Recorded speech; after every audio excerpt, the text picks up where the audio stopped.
Assalamualaikum warahmatullahi wabarakatuh. Selamat malam pemirsa TVRI Sulawesi Tengah. Saya Julius Efrain hadir untuk program Bicara Langsung di hari ini Rabu 13 Juli 2022. Data ironis ini kemudian telah dikeluarkan bahwa menyatakan Sulawesi Tengah masuk peringkat ke-10 provinsi termiskin di Indonesia begitu, walaupun memang secara presentasinya berkurang begitu. Kami paparkan datanya di awal bahwa data termutakhir mengenai penduduk miskin di Indonesia dirilis oleh BPS pada periode Maret dan September di 2021. Dalam catatan tersebut angka presentasi kemiskinan pada provinsi Indonesia turun menjadi 9,71% dan pada periode yang sama di tahun 2020. Nah, bagaimana dengan posisi Sulawesi Tengah? Sulawesi Tengah menduduki urutan ke-10 untuk data di akhir September 2021 dengan presentasi penduduk miskin 12,18%. Masuknya Sulawesi Tengah dalam 10 besar provinsi termiskin ini karena merupakan daerah yang kaya akan SDA begitu. Artinya secara ironi begitu, berbanding terbalik. Sumber daya alam kita memang sangat potensial sekali, apalagi kalau kita berbicara tentang perikanan, kelautan, kemudian juga pertanian, pariwisata, bahkan pertambangan. Ini semua adalah sektor-sektor yang sebenarnya harusnya mendukung begitu, sehingga kita tidak masuk dalam kategori provinsi termiskin. Namun, sekali lagi angka telah mencatat bahwa Sulawesi Tengah tercatat sebagai 10 provinsi termiskin di Indonesia dengan persentase 12,18%. Apa yang terjadi begitu pemirsa? Apa yang harus kita godok bersama begitu secara kolektif, dengan tentunya ini dengan mengesampingkan ego-ego sektoral ataupun juga ego-ego kelompok begitu. Karena kalau kita melihat berbagai perusahaan-perusahaan besar pun juga telah hadir seperti IMIP yang ada di Morowali, kemudian juga GNI yang ada di Morowali Utara, bahkan Donggi Sendoro yang ada di Luwuk begitu. Kemudian juga Poso Energi yang ada di Poso, bahkan kawasan ekonomi khusus yang ada di Palu begitu. Apakah ini dipengaruhi oleh tingkatan pengangguran terbuka yang juga besar di Sulawesi Tengah? Kami akan membahasnya bersama dengan dua narasumber yang telah hadir di studio kami. Yang pertama yaitu Bapak Insinyur Jeffrey Wahido MSI, statistisi, ahli media tim statistik sosial dari BPS Provinsi Sulawesi Tengah. Selamat malam, selamat datang Pak Jeffrey. Selamat malam. Ya. Hadir juga bersama kami Profesor Dr. Slamet Riyadi Chanteh, pengamat kebijakan publik dari Universitas Tadulako Palu. Pak Prof, selamat malam, selamat datang Bapak. Malam. Selamat ini atas profesornya Pak, 1 Juli ya. Terima kasih. Per 1 Juli begitu, guru besar begitu sekarang Pak ya. Guru besar dalam bidang kebijakan publik. Dalam bidang kebijakan publik. Baik, bersama Pak Slamet tentunya kita sudah sering begitu mengundang beliau, dan tentunya kami akan membahas dengan Pak Jeffrey dan juga Pak Prof begitu, kenapa kemudian Sulteng sekali lagi dinyatakan sebagai 10 provinsi terbesar termiskin di Indonesia. Harusnya kami juga mengundang perwakilan dari Bapeda Provinsi Sulawesi Tengah, namun hingga saat ini kami melakukan dialog ini tidak ada konfirmasi begitu dari Bapeda yang hadir untuk sama-sama kita menjawab persoalan ini begitu pemirsa. Nantinya kami juga akan membuka line telepon di 0451 452 414 bagi Anda yang ingin memberikan masukan, saran, kritikan ataupun juga mengutarakan kenapa kemudian atau apa yang harus kita benahi bersama begitu di topik kita kali ini. Sekali lagi 0451 452 414 kami buka untuk Anda di segmen selanjutnya. Saya langsung ke Pak Jeffrey dulu. Pak Jeffrey, artinya kalau kita bicara data BPS pusat begitu, ini dikeluarkan 2 kali 1 tahun Pak, Maret dan September. Dan September 2021 tahun lalu kita di angka 12,18% dengan urutan ke-10 begitu Pak. Apa yang sebenarnya terjadi begitu Pak Jeffrey?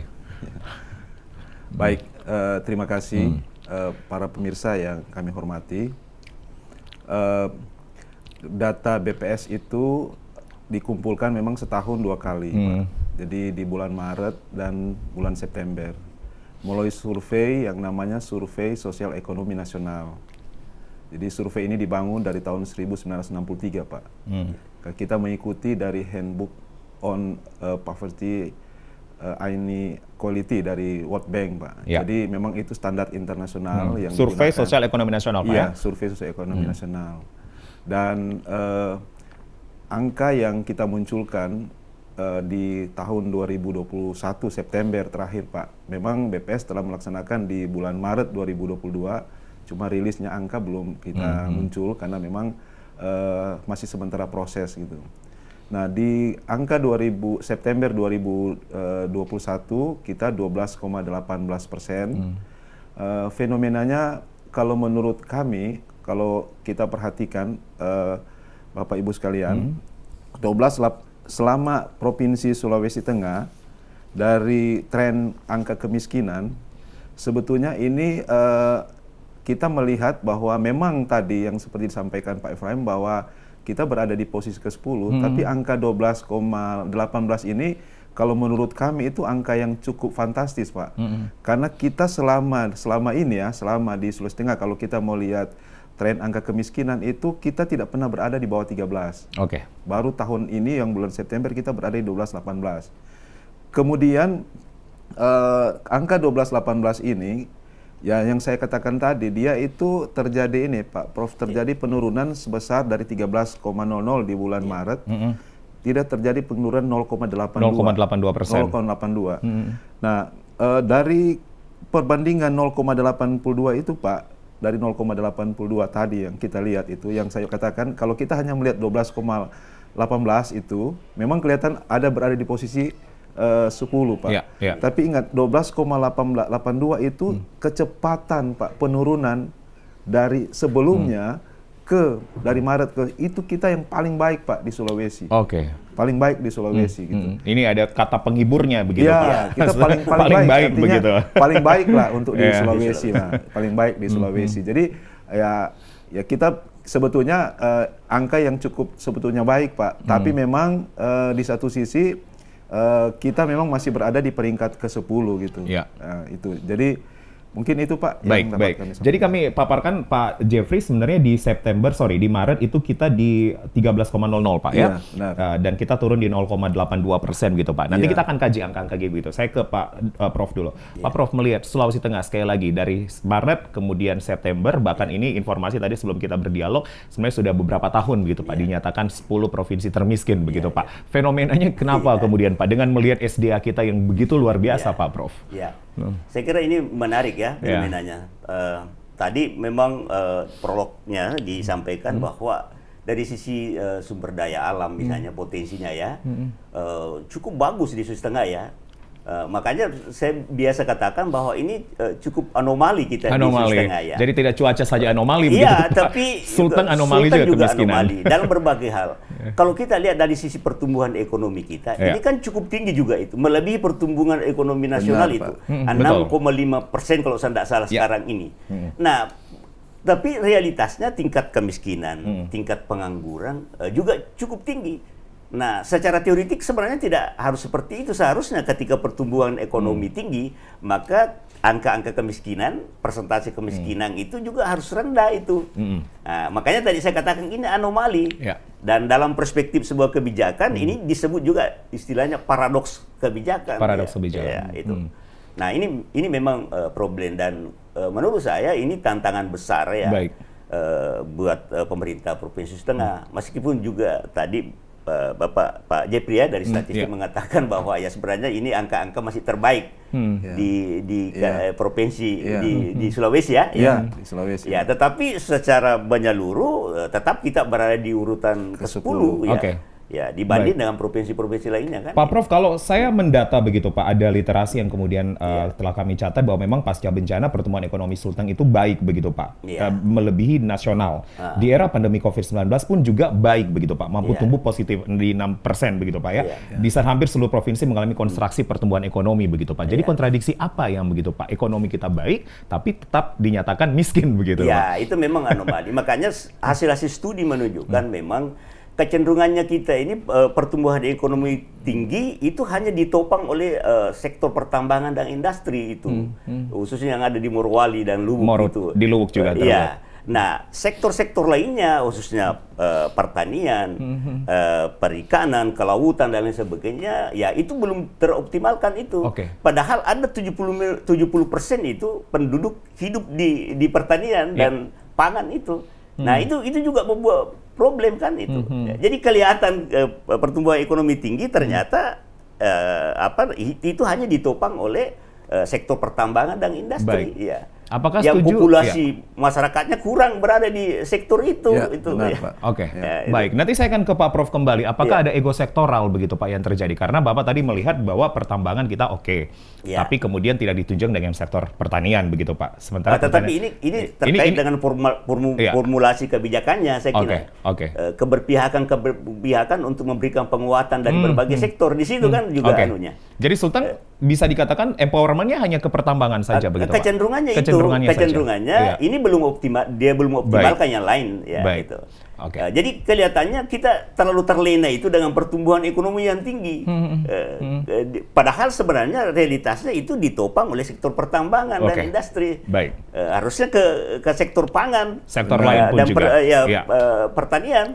Apalagi pun juga menjelang ibu kota negara begitu Pak. Kita telah ditetapkan sebagai komoditi pangan begitu Pak ya. Harusnya. Untuk Sulteng menunjang ke Kaltim nantinya. Saya ke Pak Jeffrey lagi. Pak Jeffrey, ada nggak mapping begitu Pak? Kalau kita berbicara 13 kabupaten kota begitu Pak di Sulteng begitu Pak, ada disparitas Pak di masing-masing kabupaten kota ini begitu Pak untuk data-datanya? Iya. Jadi mungkin sedikit Pak, saya menyambung tadi Pak dari Pak Prof. Slamet Riyadi. Dari angka kemiskinan kita Pak, maksudnya saya ingin hanya sekedar tambahan Pak, dari angka kemiskinan kita yang 12,18% itu Pak, kita kan ada yang namanya kalau hitung kemiskinan ada kemiskinan yang kota dan pedesaan Pak. Nah dari 12,18 ini sebenarnya untuk di kota itu dia kalau sebenarnya itu Pak, kalau kita mengeluarkan hanya 8,82%. Nah, sedangkan di pedesaan itu 13,71%. Jadi kemiskinan kita ini memang tadi Pak, karena tadi yang Pak Prof bilang akses kita ke pertanian itu. Jadi kan kalau kita identik dengan pedesaan itu kan Pak pertanian gitu. Nah, itu Pak yang mungkin kami tambahkan. Kemudian tadi yang disampaikan. Pak Jeffrey, mohon maaf ditahan dulu Bapak. Saya potong dulu, ditahan. Kita jelang azan maghrib dulu Bapak-Bapak. Setelah itu kita akan kembali lagi untuk membahas. Nanti kita akan masuk ke akses pertanian karena di kota 8,82%, desa di 13,71%. Itu angkanya dari BPS. Pemirsa, kami akan lanjutkan dialog kami selepas jeda untuk kumandang azan maghrib untuk wilayah Kota Palu dan sekitarnya. Kami segera kembali.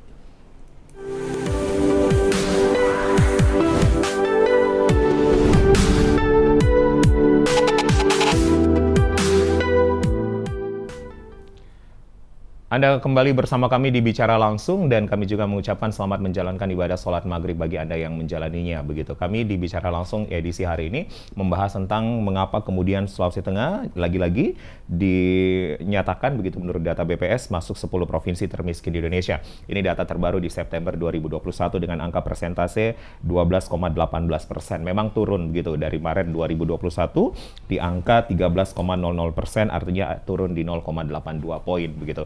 Dan tentunya kami dari segmen awal tadi sudah menghadirkan dua narasumber. Yang pertama adalah Bapak Jeffrey, Insinyur Jeffrey Wahido, MSc, Statistisi, Alimadia, Tim Statistik Sosial BPS Provinsi Sulteng, dan juga Prof. Dr. Slamet Riyadi Cantai, Pengamat Kebijakan Publik Universitas Dua Palu. Dan memang sejatinya sekali lagi kami mengundang Bapeda, namun tidak ada konfirmasi begitu untuk hadir di studio TVRI Sulawesi Tengah. Kami membuka line telepon 0451 452 414 bagi Anda pemirsa yang ingin bergabung bersama kami, mungkin memberikan saran ataupun juga opini Anda, apa yang sebenarnya harusnya kita lakukan bersama begitu, karena ini tidak menjadi tanggung jawab pemerintah saja, namun tanggung jawab kita bersama sebagai masyarakat Sulteng begitu. Kami akan langsung melanjutkan perbincangan saya ke Pak Jeffrey kembali. Pak Jeffrey, tadi kita terputus di akses pertanian, artinya kalau data dari BPS sudah mendata bahwa kota 8,82% dan kemudian di desa ada 13,71% begitu Pak. Benar. Apakah ada sektor yang cenderung kita bahas adalah pertanian seperti itu Pak Jeffrey? Jadi saya menyambung tadi dan menyambung Pak Slamet tadi, memang benar bahwa kalau dari sisi dilihat dari pertumbuhan ekonomi kita yang cukup tinggi, itu anomali dengan kemiskinan kita gitu. Benar tadi memang bahwa dari angka pertumbuhan ekonomi kita yang memang dihitung oleh BPS, kita masih dipengaruhi oleh sektor tadi, industri, pengolahan, transportasi, sama pergunaan pertambangan, Pak. Nah, yang ingin saya mau sampaikan ini, Pak, karena tadi sudah menyinggung terkait dengan relatif banyak kemiskinan di desa atau di pedesaan. Nah, di sektor ini memang berada di desa, tetapi sedikit diakses oleh rumah tangga miskin. Jadi sedikit diakses, Pak, di rumah tangga miskin. Jadi ini hasil dari data kita di Susenas.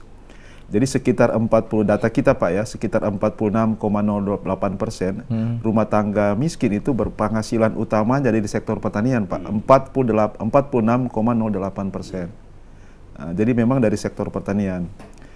Nah, sedangkan dari sektor industri itu hanya mengakses itu sekitar 4,68%. Jadi begitu luar biasanya pengaruh sektor pertanian ini Pak. Nah, ini kurangnya akses rumah tangga miskin ini ya karena memang salah satunya Pak, ini kan kalau kita nanti berbicara kebijakan dan sektor Pak, ini sayang memang Bapeda tidak ada. Salah satunya memang identik BPS ini hasil survei kita Pak dari Susenas tadi ini. Dari 46,08% ini Pak, rumah tangga miskin yang ada di sektor pertanian ini, itu rata-rata tingkat pendidikannya rendah Pak. Jadi ini kan satu rangkaian itu. Jadi tadi kita berbicara secara makro, kita masuk ke dalam, ini dia sudah pengaruh besar di pedesaan karena pertanian, kemudian aksesnya juga, kemudian tadi pendidikan juga rendah.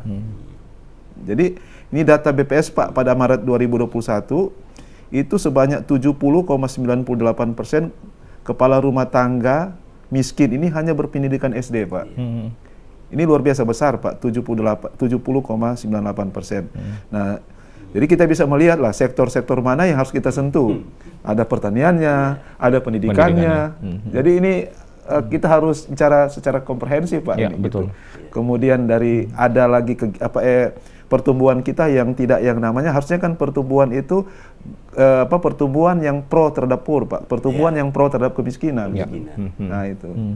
Jadi pertumbuhan ekonomi ya tidak boleh dikatakan karena memang tadi Pak tidak memihak ke situ gitu. Oke. Memihak ke situ. Baik. Ya. Nanti Pak Slamet, Pak Prof ditanggapi, tapi saya kembali ke pertanyaan saya Pak. Dari BPS sendiri ada pemetaan Pak untuk kabupaten kota Pak? Iya, ada. Jadi izin ya untuk kabupaten kota, memang kalau kita lihat dari tadi kan Pak yang saya katakan bahwa kemiskinan kota itu di share-nya itu dari 12 hanya 8, sekian Pak itu. Dan memang di kota Palu itu kan punya kemiskinan paling rendah Pak. Oke. Dari 13 kabupaten 13 kota kabupaten, Pak, dia hanya 7,17% Pak. Jadi sejalan tadi dengan tadi 12,18, memang di kota Palu paling rendah Pak. 7,17%. 7,17%. Ya. Kemudian diikuti oleh Banggai. Dua terendah Pak ya? Iya, 7,83%. Yang angka 1 digit Pak maksudnya. Yang angka 1 digit. Yang selebihnya angka 2 digit. Oke. Nah, yang paling tinggi berada di Donggala ya Pak. Donggala berapa persentasenya? 16,73%. 16,73%. Jadi Kabupaten Donggala ini yang menyumbang angka terbesar untuk kemiskinan. Ya, yang lain bervariasi Pak, antara 13, 12 dan sebagainya. Jadi yang 2 digit hanya tadi. Hanya Palu dan Banggai. Membuktikan tadi memang di kota Palu Pak, dia memang kemiskinan berada di bawah di 1 digit maksudnya. Baik, Pak Jeffrey, ini menarik kalau kita bahas Pak. Kalau kita breakdown ke kabupaten kota, Banggai karena ada Donggi Senoro begitu, harusnya memang tidak dengan angka yang besar. Namun Morowali Utara ada 2 tambang besar. Nanti saya akan tanya begitu Pak. Kenapa kemudian angkanya di 2 digit begitu Pak Jeffrey? Saya kembali ke Pak Prof. Pak Prof, ternyata pertanian itu 48,06% dan ini memang seiring atau sama begitu angkanya dengan persentase di desa begitu Pak, 13,71% begitu Pak. Artinya memang penguatannya harusnya di sektor pertanian begitu Pak. Harusnya. Ya. Kenapa kemudian pertanian Pak? Apa yang dikemukakan tadi Pak Jeffrey itu angka-angka ya. Jadi, nah secara teoretik itu sebenarnya apa yang disampaikan tadi kalau kita mau lihat bentuk-bentuk kemiskinan itu masuk dalam kategori kemiskinan relatif namanya.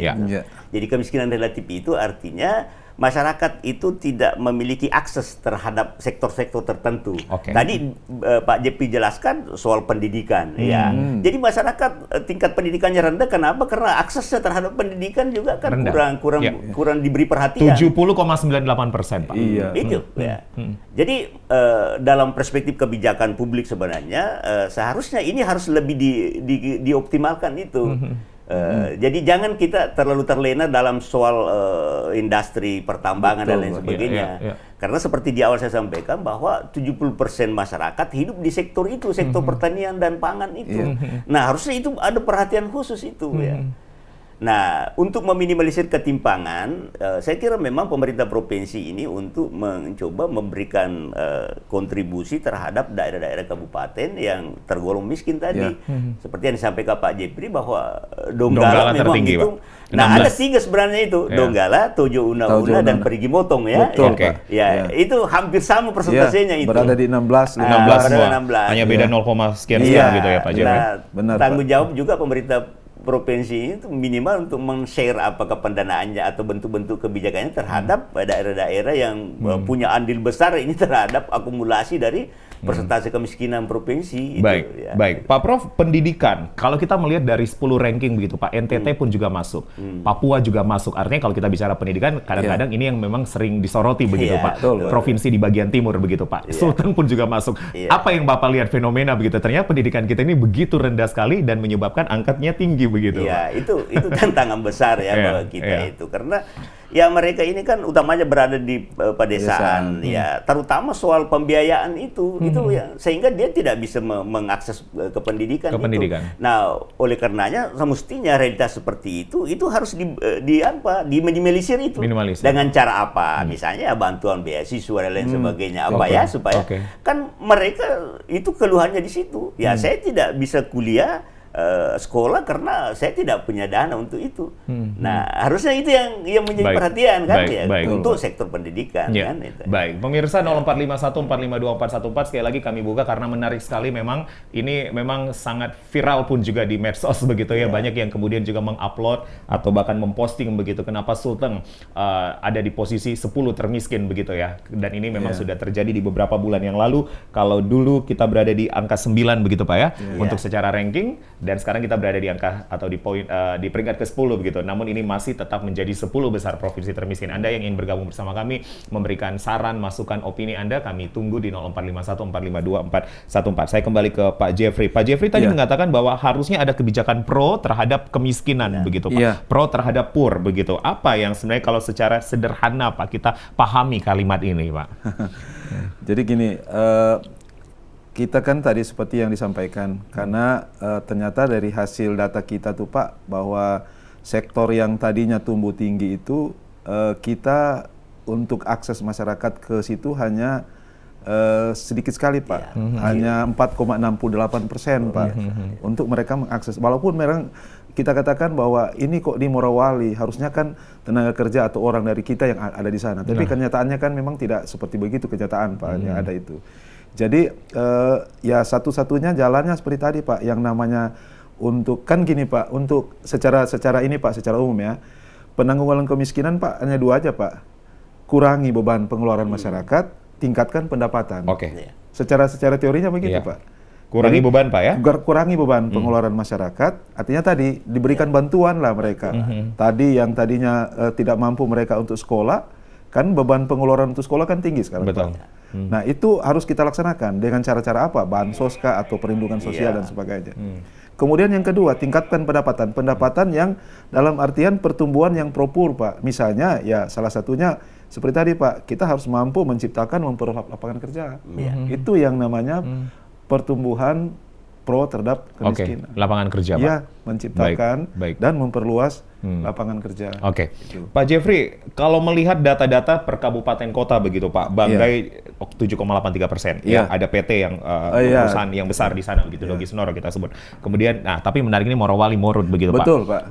2 yang kemudian harusnya menjadi sektor potensial, seksinya Sulteng ada di sana gitu Pak. Kenapa kemudian angkanya 2 digit Pak? Ya. Jadi gini, kalau fenomena Morowali memang kan Pak, ini sesuatu yang kalau kita bicarakan cukup seksi lah kalau kita bicarakan gitu. Kita punya IMIP sama GMI sekarang gitu. Nah terakhir saya mengikuti ada rapat di ini Pak, di Naker Trans terkait dengan akses Jamkesmas lalu Pak. Memang sekarang baru jor-joran mereka membuka gitu, karena kebijakan Bupati juga pertanyaan ini Pak gitu. Kenapa kita punya perusahaan angka kemiskinan kita masih tinggi gitu. Nah sekarang baru mereka menyadari Pak. Jadi program-program sekarang yang kita sampaikan tadi, yang pro-poor baru mereka mau tingkatkan gitu Pak. Khusus yang di beberapa, termasuk yang di game ini Pak itu. Jadi kalau menurut kami ya mungkin karena kebijakan lalu tuh kan Pak lebih banyak mungkin ya tenaga-tenaga kerja dari luar asing yang dipakai itu Pak. Gitu. Nah sekarang baru baik. Itu. Kami nanti kita akan lihat bersama begitu Pak ya, kabupaten-kabupaten yang memang dinyatakan sangat potensial untuk mendukung pertumbuhan ekonomi begitu. Tapi kalau kita bicara Pak, Donggala, Touna, Parimo begitu Pak, artinya ada apa begitu di 3 kabupaten ini Pak Jeffrey? Menurut kajiannya BPS begitu Pak. Iya. Kenapa kemudian angkanya di 16, semua itu Pak? Gini, kemiskinan yang diukur BPS itu kan Pak, tadi yang saya sampaikan di awal itu berdasarkan basic need approach. Jadi pendekatan kebutuhan dasar. Kebutuhan dasar. Nah, pendekatan kebutuhan dasar. Kebutuhan dasar itu ada yang namanya kebutuhan dasar makanan dan non makanan, Pak. Betul. Kita hitung ada yang nama makanan dan non makanan. Non makanan, ya. Nah, kalau kita lihat fenomena yang ada di daerah-daerah yang sebetulnya kita lihat Parigi misalnya seperti begitu kan, kalau melihat fenomena yang ada sebetulnya untuk yang namanya makanan dan sebagainya itu bisa lah maksudnya bisa mereka makan Pak yang ada di sana kan kita hitung dari situ Pak. Tetapi yang harus dicatat kan kemiskinan ini Pak yang saya katakan itu 76%, 76,34% itu tergantung dari makanan, kemudian ada 23,66% dari non makanan Pak. Baik. Nah, yang ada di sana Pak, akses terhadap yang non makanan yang rendah. Oke. Karena daerah-daerah tertentu misalnya yang ada di daerah-daerah yang ini Pak yang masih pada suku-suku terasing itu Pak. Oke. Nah, Baik. itu. Baik. Jadi basic approach-nya ke sana begitu Pak. Masih ada di sana itu Pak. Oke. Bahkan terakhir mereka di sana itu dibantu agak sulit karena NIK-nya tidak punya dan sebagainya Pak yang ada di sana. Jadi kalau dari sisi tadi Pak, karena kita pendekatan makanan dan non makanan.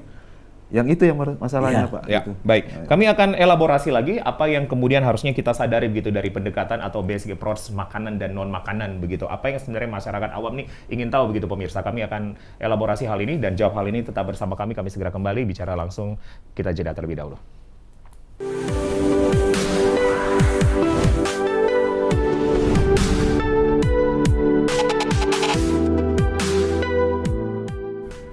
Anda kembali bersama kami di Bicara Langsung, masih menjadi perbincangan hangat kami begitu hingga pukul 7 malam nanti. Kenapa sekali lagi kemudian Sulteng masih masuk dalam posisi 10 provinsi termiskin di Indonesia begitu. Dan juga tadi sudah ada pemetaan bahwa beberapa kabupaten seperti Donggala, kemudian juga Tojo Nauna dan juga Parigi Motong ini ada di angka 2 digit, di angka 16, sekian persen. Dan yang cukup tinggi atau rendah maksud saya itu adanya di Palu dan kemudian Banggai di 7,17% untuk Palu dan Banggai di 7,83%. Begitu kami membuka line telepon untuk Anda yang bergabung bersama kami memberikan masukan opini Anda ataupun juga pertanyaan dan nanti akan direspon oleh dua narasumber. Saya ke Pak Prof. Pak Prof, tadi kita bicara ada konsumsi makanan dan non makanan itu Pak. Apa sih yang secara sederhana harusnya kita sikapi dan cermati dari kata ini? Saya kembali mencermati itu tipe-tipe kemiskinan tadi itu ya. Jadi ada kemiskinan absolut, kemudian ada kemiskinan struktural dan ada kemiskinan kultural. Ya. Jadi menurut saya bahwa pendekatannya harus berbeda itu ya.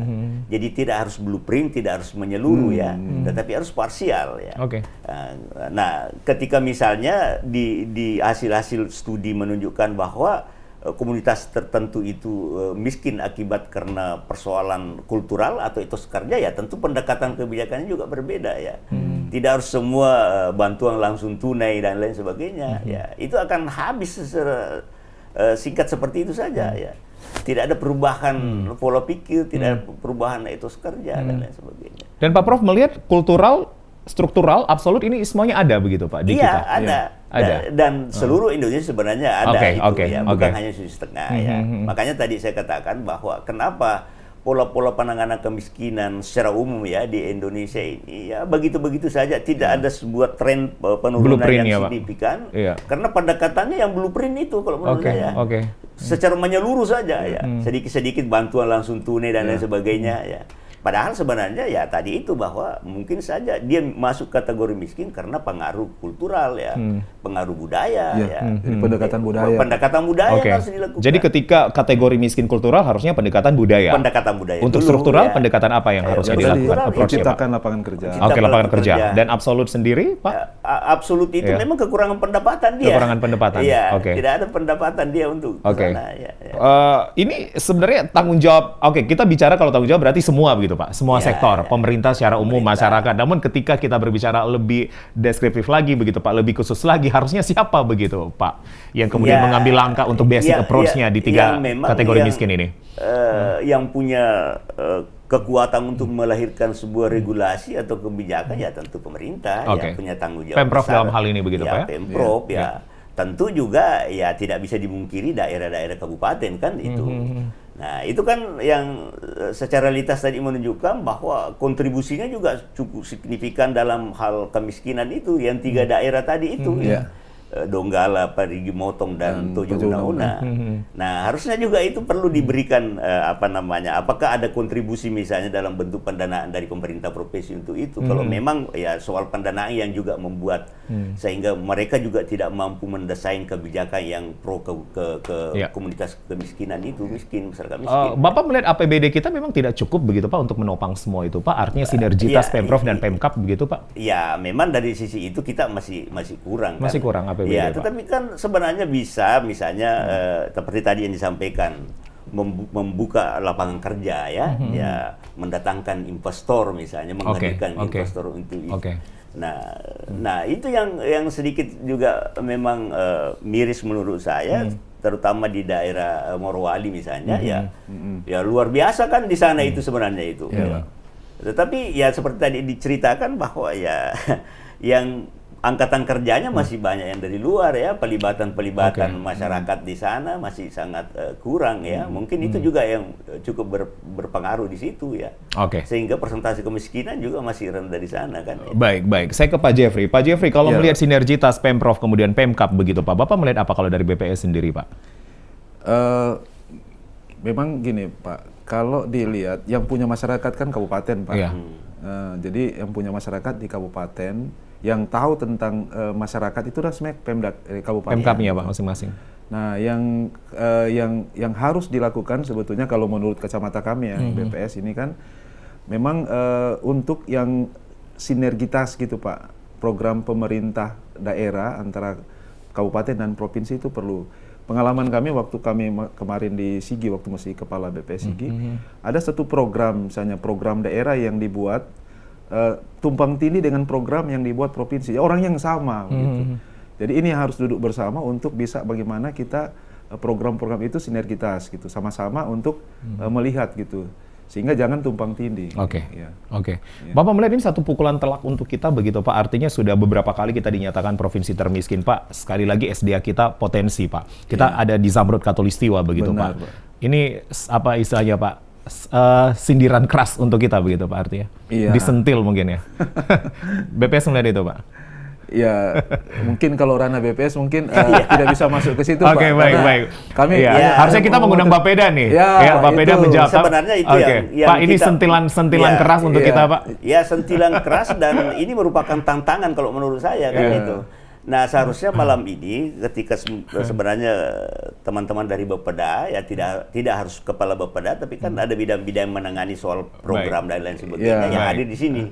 Kita ingin mendengarkan sejauh mana misalnya muatan dalam RPJMD itu, terutama itu kan, apakah RPJMD yang ada ini memang punya sinergitas atau keselarasan dengan RPJMD yang ada di daerah kabupaten kota, yang seperti diceritakan tadi oleh Pak Jeffrey bahwa ada kecenderungan sedikit overlap itu terhadap program yang ada.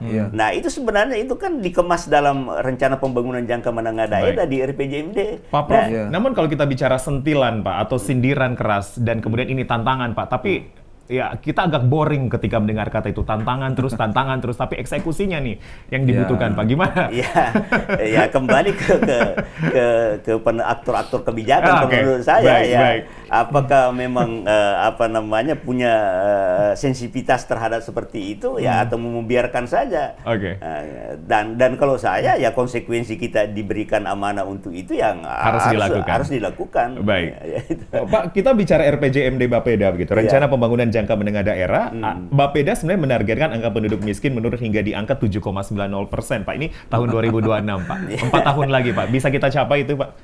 Walaupun ini ranah Bapeda, Pak, tapi Pak Prof sebagai pengamat kebijakan publik 4 tahun kita bisa capai, Pak, di angka 1 digit. Ya, kalau dilihat trennya sekarang ini, tren penurunannya hanya sekian persen saja, 0,85%, ya mungkin bisa, Pak, ya? Ya, dan ya kalau malah saya mungkin masih jauh itu bisa dicapai di situ ya, karena Tren penurunannya kan kecil ini, kecil, Pak. 0,82% ini. 0,82% ya. Dan komitmen Pak Gubernur juga menginginkan seperti itu sebenarnya. Sultan gerak cepat gitu, Pak ya. Gerak cepat itu. Ya. Gimana Pak Jeffrey? Ada mau ditambahkan? Yang menarik ini Pak, saya nambahkan gini Pak. Jadi dari hasil Susenas kita September yang menghasilkan 12,18% itu Pak, kita kan mengkategorikan kemiskinan pada 5 level Pak. Iya. Jadi sangat miskin, miskin, hampir miskin, rentang miskin, dan tidak miskin. Nah ini yang menarik Pak gitu. Saya mau ingin sampaikan Pak, yang sangat miskin itu ada 4,35%. Kemudian yang miskin itu 7,83%. Dari tadi Pak yang 12,18%. Kemudian yang hampir miskin itu ada 9,09%. Gini Pak, yang 4,35% itu yang sangat miskin itu mereka itu pada range yang sekarang kita rame yang namanya ekstrim, kemiskinan ekstrim. Itu agak sulit kita untuk rubah mereka Pak, karena tadi kebanyakan dia pada posisi kemiskinan kultural. Kita mau kasih apa saja memang gaya hidupnya seperti begitu. Atau yang kelompok lansia dan sebagainya. Nah, bayangkan kalau mau target 7, sekian persen tadi di 2026 nanti. Padahal ada 7,80% mereka yang miskin, kemudian ada yang hampir miskin. Contoh saja Pak, kalau pemerintah kasih naik harga BBM, inflasi otomatis naik, kemiskinan bertambah. Yang tadinya yang hampir miskin jadi miskin ya. Jadi miskin. Jadi bisa kemiskinan bertambah gitu. Jadi harus hati-hati pemerintah mentargetkan itu maksudnya saya itu. Karena ada yang kelompok yang 4,3 sekian persen tadi Pak. Itu yang sangat miskin yang mereka memang tadi ada dalam kelompok yang kultural, ada yang memang pada penduduk ekstrim yang memang lansia, disabilitas. Dia kita bikin apa? Hanya boleh kita bansos saja dia menambah untuk bantuan sosial. BLT-nya Pak. Pengeluarannya kita bantu gitu. Tapi sampai kapan BLT Pak kemudian akan terus menjadi intervensinya begitu Pak? Ya, intervensi itu saya kira tidak signifikan dalam menurunkan kemiskinan. Karena memang tadi Pak. Ini kan fenomena seperti gunung es saja ini. Jadi hanya di permukaan saja. Setelah beberapa bulan, beberapa tahun kembali lagi miskin. Seperti yang disampaikan Pak Jeffrey. Apalagi dengan kebijakan-kebijakan pemerintah pusat sekarang ini akan menaikkan gas LPG, akan menaikkan BBM. BBM juga. Nah, betul. itu hati-hati. Sangat terkait dengan akan berpengaruh ke masing-masing provinsi Pak? Oh iya Pak, akan berpengaruh, bukan hanya Sulawesi Tengah ya. Semua. Tapi kita di 37 provinsi sekarang, ada penambahan 3 begitu Pak? Iya, di Papua kan. Di Papua. Jadi dengan kebijakan naiknya BBM, naiknya LPG, ini akan berpengaruh pasti Pak, karena inflasi kan. Inflasi naik. Daya beli juga masyarakat kan pasti berkurang kan itu. Jadi akan diikuti dengan. Sehingga malah saya mengatakan dengan pola-pola kebijakan nanti utamanya yang digulirkan pemerintah pusat ke depan dengan pola-pola seperti ini, ya justru meningkatkan kemiskinan di level daerah itu ya. Karena pasti terjadi seperti itu. Ya. Nah ini misalnya penjual sayur, meskipun tidak ada kaitannya misalnya dengan kenaikan BBM, tetapi dia mengatakan, wah iya saya ke sini dengan ongkos misalnya transportasi yang tadinya misalnya 2.000 ya naik menjadi 3.000 karena sangat terkait kan ya. Transportasi pasti menaikkan biaya tarifnya karena akibat BBM juga naik kan nantinya. Jadi gimana kemudian Pak? Jadi gini Pak, jadi kalau itu kan artinya Pak seperti tadi yang kita singgung terkait kenaikan BBM, LPG itu. Ini kan kebijakan pemerintah pusat. Jadi pemerintah daerah harus hati-hati gitu. Dia harus mempunyai artinya punya yang namanya mitigasi Pak. Untuk mengatasi itu program itu berarti harus apa yang kita lakukan gitu. Kalau tidak ya pasti kita akan mungkin bukan jadi 10, jadi ke 8, ke 7 dan sebagainya. Jadi masing-masing pemerintah daerah karena itu kan kebijakan nasional. Otonomi daerah gitu Pak ya. Kebijakan nasional masalah kenaikan BBM. Tapi pemerintah daerah hati-hati membuat kebijakan yang bisa mengimbangi itu Pak. Gitu. Sultan harus melakukan itu Pak. Artinya Sultan harus ada mitigasi. Jadi sekarang pemerintah daerah punya tugas seperti tadi Pak. Memitigasi kalau itu terjadi. Yang tadi propur harusnya pertumbuhan growth propur. Yang apakah nanti dibikin apa? Entah apakah pemberdayaan. Pak Jeff, kalau melihat dari regional Sulawesi nih Pak, 2 provinsi gitu Pak, Sulteng Gorontalo begitu Pak. Apa yang kemudian Bapak lihat Pak? Tapi kita bahas Sultra pun juga gitu Pak ya. Lah kalau Sulsel itu mungkin di atas kita begitu Pak. Tapi kita compare dengan Sulbar ternyata atau Sultra juga ternyata kita ada di posisi bersama dengan Gorontalo Pak. Ini menarik kalau untuk cerita Sulawesi Pak, daerah Sulawesi. Yang Sulawesi nih Pak, saya sampaikan data BPS ini dari kemiskinan terakhir kita yang 1 digit hanya di Sulawesi Utara sama Sulawesi Selatan. Ini memang maju begitu Pak? Ya, memang kita tahu daerah Iya. ini dua ini, Sulawesi Selatan di 8,53, Sulut di 7,36. Iya, betul. Dua daerah ini kita tahu bagaimana daerah ini udah dari dulu Pak, mohon maaf ya. Nah, tapi di daerah-daerah lain itu berada di 2 digit. Bahkan yang paling tinggi memang di Gorontalo. Pak, 15,41%. Ya. Bahkan Sulawesi Barat kemarin dari Maret bukan dia baru turun, malah bertambah angka kemiskinan. Sulawesi Barat. Oh, Pak. Sulawesi Barat masuk. Oke. Nambah dia, bukan nurun. Kalau daerah lain dari Maret ke September turun, tapi Sulawesi Barat malah tambah dia itu, tambah tingkat kemiskinannya. Jadi kalau nanya tadi ya tadi, kalau menurut saya tadi lagi Pak, kembali ke tadi. Ke akses tadi itu Pak, Gorontalo sama Sulawesi Utara kan ini mirip-mirip Pak ini. Kemudian masih bertumpu ke sektor pertanian gitu. Ya, yang memang tingkat pendidikan masyarakat petani yang tadinya masih rendah. Ya kembali ke situ lagi Pak itu. Baik, Pak Prof. Oke, kita sudah begitu artinya memberikan saran gitu Pak ke pemerintah begitu. Harusnya ada basic approach ataupun juga pendekatan mitigasi dan segala macam. Masyarakat sendiri Pak, antisipasinya atau mitigasinya apa sih Pak yang harus dilakukan? Ya, masyarakat sebenarnya ini kan ya yang paling tidak ya hanya didorong untuk bagaimana masyarakat itu bisa berpartisipasi terhadap kebijakan pemerintah kan, semua itu. Tetapi untuk konsep-konsep pemberdayaan, ya tentu dari sumbernya dari pemerintah itu ya.